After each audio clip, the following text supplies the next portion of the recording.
سب سے پہلی بات جو ہے محنت حاصل کرنا اللہ نے فرض قرار دیا اور محنت کو بڑی آبرو دی۔ تمام خزانے، جواہرات، ہیرے، سونا، چاندی، تیل، گیسیں، دھاتیں ساری زمین کے یا پہاڑوں کے نیچے دفن کی ہیں، سب انسان کے لیے اس کے تصرف میں دی، اور یہ تک فرما دیا کہ ہم نے کائنات تیرے لیے مسخر کر دی، تسخیر کر دی، تاکہ بندہ محنت کر کے ان کا حاصل کرے، تاکہ ان کی آبرو رکھ سکے، ان کو سنبھال سکے، ان سے صحیح معنوں میں فیض یاب ہو سکے۔ تو یہ نیچے کیوں چھپائیں؟ محنت کرنے کے لیے۔ دوسری چیز آپ پہ فرض کی علم کا حصول۔ اللہ کہتا ہے جو علم والے ہیں وہی مجھ سے زیادہ ڈرنے والے ہیں، اپنا ڈر بھی سمجھانا تھا، اور علم والوں کو میں درجے بلند کرتا ہوں۔ آج جن کے پاس زیادہ علم ہے وہ مغرب والے ہیں جنہوں نے دنیا کا علم حاصل کیا۔ اللہ نے یہ نہیں کیا کہ یہ مسلمان نہیں ہیں ان کے درجے بلند نہ کروں۔ آج دنیا میں سب سے زیادہ درجے ان کے بلند ہیں، سب پہ حکومت کر رہے ہیں، ہم تو غلاموں کی سی زندگی گزار رہے ہیں۔ کیوں؟ کہ ہم نے علم میں کاوش چھوڑ دی، جدوجہد چھوڑ دی، تحقیق چھوڑ دی، جستجو چھوڑ دی۔ پھر اللہ نے یہ کہا کہ مجھے سب سے نزدیک میرے انعام یافتہ لوگ اور مقرب وہ ہیں جو کھڑے بیٹھے کروٹوں کے بل میری صنائی پہ غور کرتے ہیں، یعنی کہ پروڈکشن پہ، اس پہ پیدائش پہ، چیزوں کی بنانے پہ، صنائی، صنعت۔ غربت دور کرنے کے لیے علم کے ساتھ محنت اور سائنسی علوم کا ہونا لازمی۔ محنت کی بات آپ یہ سمجھ لیں، ایک شخص کہنے لگا میں بڑا مقروض ہوں، بڑا غریب ہوں، سارے اصحاب رسول بیٹھے ہوئے تھے، آپ بھی تشریف فرما تھے۔ آپ نے کہا تمہارے گھر میں کچھ ہے؟ فرمایا کہ لکڑی کا پیالہ ہے جس میں ہم پانی شانی پیتے ہیں، کھانا، اور بھی کوئی برتن ہے۔ فرمایا جاؤ لے آؤ۔ جب وہ گھر سے لے آئے آپ نے اس کی بولی لگوائی۔ اس طریقے کو لائنز کلب نے اپنایا۔ لائنز کلب ایک سسٹم ہے، انہوں نے اپنایا۔ وہ سامان کی بولی لگواتے ہیں اور اس کی قیمت لگوا کے وہ قیمت اس بندے کو دیتے ہیں، اسے کسی کام پہ لگاتے ہیں۔ یہ انہوں نے رسول اللہ صلی اللہ علیہ وسلم سے سیکھا۔ آپ نے بولی لگوائی اور جب اس کے پیسے ملے فرمایا کہ ان کا تو آٹا لے لے یا کھانا لے لے 2 دن کا۔ لکڑی، اس کسی ساتھی سے کہا کہ تم جنگل سے ایک درخت سے لکڑی کاٹ کے 2 دستہ بناؤ اور اس سے تو لوہے کا کلہاڑا لے لے، اور صبح سے تو نے جنگل میں سے لکڑیاں کاٹنی ہیں اور بیچنی ہیں، 2 دن کا آٹا تیرے پاس ہے، باقی ارینجمنٹ ہو جائے گا۔ یہ نہیں کہا کہ اسے 5 روپے دو۔ بھیک کی جگہ محنت کرنی ہے، جدوجہد کرنی ہے، کاوش کرنی ہے۔ گھر کا ہر فرد کرے گا، ضرورت مندوں کا ہر فرد کرے گا۔ یہ پہلا پازیٹیو وے ہے۔ دوسرا یہ ہے کہ آپ رسول اللہ کی زندگی کا مطالعہ کریں۔ کتنے جوڑے کپڑے تھے، کتنے جوتے تھے، کتنی تلواریں تھیں، کتنے بستر تھے، کتنے برتن تھے۔ اللہ کے رسول نے پوری کائنات کو ٹیچ کر دیا کہ مفلسی سے بچنے کا طریقہ یہ ہے کہ کم سے کم سامان زندگی کے ساتھ زندگی گزارو، کم سے کم سامان کے ساتھ زندگی گزارو۔ یہ طریقہ ڈیزائن کیا رسول اللہ صلی اللہ علیہ وسلم نے۔ خوراک میں بھی جتنا کم آپ نے کھایا، کائنات میں ریکارڈ نہیں ملتا کہ کسی نے اتنا کم کھایا۔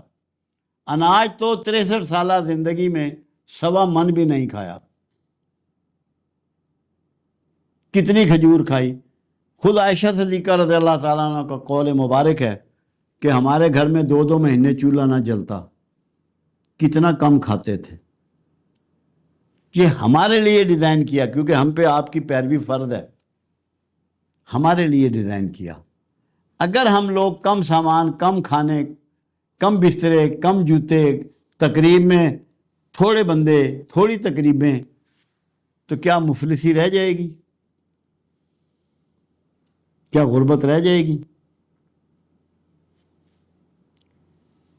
میرے ایک ماموں تھے جو دنیا سے چلے گئے، مگر تھے سیانے بندے، سمجھدار بندے. تو مجھے ایک دن انہوں نے کہا، ایک جملہ کہا جو میں ابھی 78 سال کا ہو گیا ہوں، مجھے آج تک نہیں بھولا. میرے دماغ میں وہ فکس ہو گیا، متعین ہو گیا،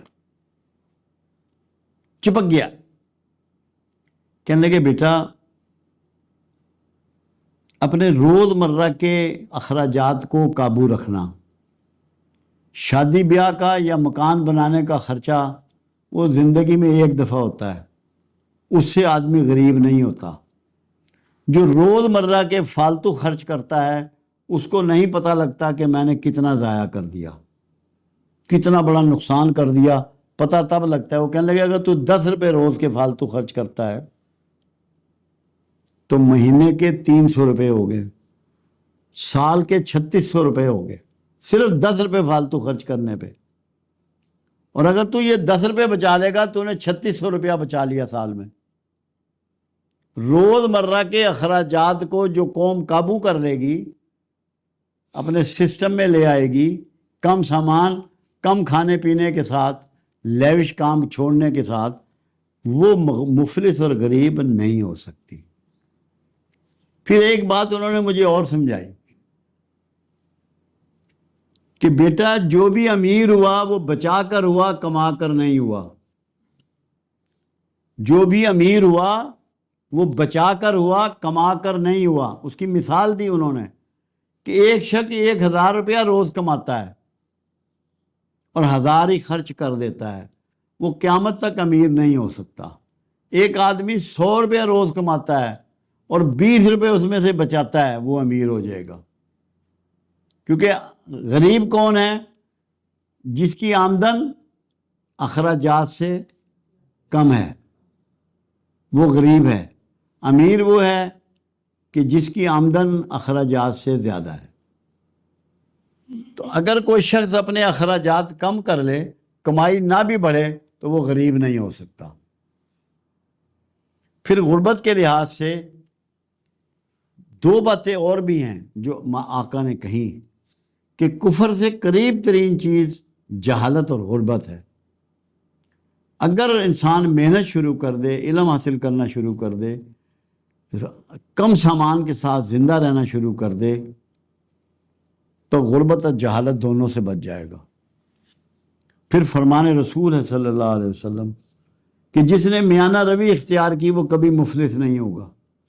تو مفلسی سے بچنے کا ایک روٹ کیا ہے؟ میانہ روی.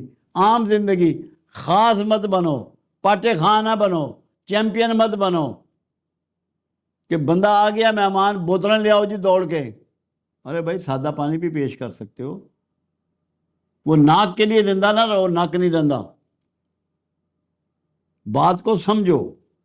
بھیک مانگنے والے سے بوتل نہ پلانے والا زیادہ بہتر ہے. بھیک نہ مانگے، کل نہ پلائے بوتل، نہ فالتو بازار سے کھانا منگوائے. اپنے نارمل بیہیویئر اور نارمل زندگی میں رہنے والا کبھی غریب نہیں ہو سکتا. ہماری آج قوم، ہم بھیک مانگتے پھر رہے ہیں IMF سے، عربوں سے، چائنا سے، اور جانے جہاں جہاں، پوری قوم.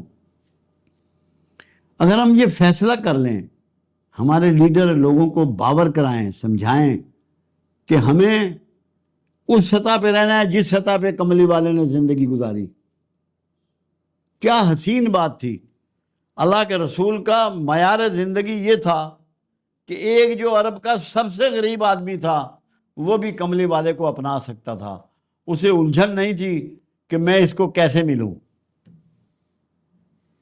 نہ بیٹھنے کی جگہ میں، نہ کھانے کے طریقے میں، نہ کھانے کے سامان میں، نہ لباس میں. سادگی کو شعار بنائیں، زندگی کو پیچھے لے آئیں. لمبی چوڑی دعوتیں ترک کر دیں، لمبے چوڑے ٹور ترک کر دیں، لمبی چوڑی گاڑیاں ترک کر دیں. غربت دور ہو جائے گی. کوئی وجہ ہی نہیں ہے، دنیا کی کوئی طاقت آپ کو غریب نہیں رکھ سکے گی. آمدن آپ کی نہ بھی بڑھے تب بھی آپ مفلس نہیں رہیں گے. صرف کم سامان کے ساتھ زندہ رہنا شروع کر دیں. اللہ آپ کا اور میرا حامی و ناصر